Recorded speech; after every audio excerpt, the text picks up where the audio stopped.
পঞ্জিকা মতে 2025 সালে ভূত চতুর্দশী কবে? এ বছরের ভূত চতুর্দশী শুরু হচ্ছে 19 অক্টোবর রবিবার দুপুর 1:53 কেটে। চতুর্দশী তিথি শেষ হবে 20 অক্টোবর সোমবার দুপুর 3:55। 14 প্রদীপ জ্বালানোর শুভ সময় কখন?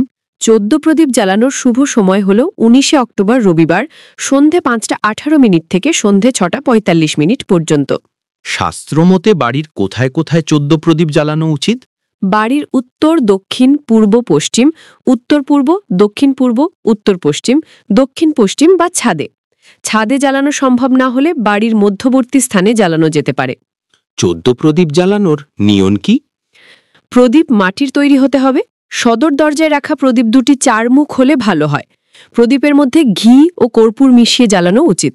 বাজার থেকে প্রদীপ কিনে এনে তা ভালো করে পরিষ্কার করে জল দিয়ে ধুয়ে রোদে শুকিয়ে তারপর জ্বালানো ভালো। যেহেতু চতুর্দশী তিথি বুড়িদিন থাকছে, এই দুদিনের মধ্যে যে কোনো একদিন 14 শাক খাওয়া যেতে পারে। তবে 20 অক্টোবর দুপুর 2:56 মধ্যে 14 শাক খাওয়া সবচেয়ে ভালো।